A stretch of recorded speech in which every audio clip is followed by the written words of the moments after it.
Mart il-Prim Ministru Dr. Lidia Bela mexxiet delegazzjoni tal-Partit Laburista f'Design Institute f'Pembroke li jiskola post-sekondarja għal tfal bl-awtiżmu u ħtiġijiet speċjali oħrajn.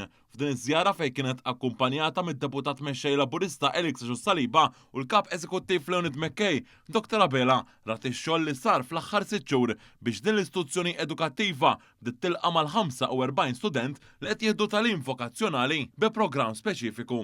Mart il-Prim Ministru ltaqet mad-dirigenti, l-allima u l-ġenituri ta' tfal li spjegaw l-importanza tal-attenzjoni individwali u speċjalizzata.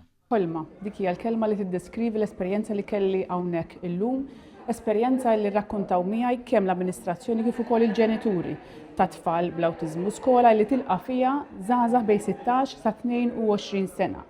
Il-koll qed jirċievu attenzjoni individwali u speċjalizzata u l-ġenituri qed ikollhom ukoll l-opportunità li jaraw il-progress ta' tfal tagħhom ġurnata wara l-oħra.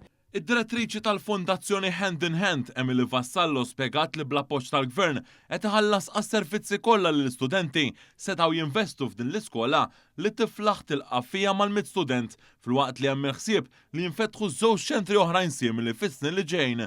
Janet Silvio, kap eżekuttiv ta' Hand in Hand, spjegat li fl-iskola jaħdmu mal-40 professjonist.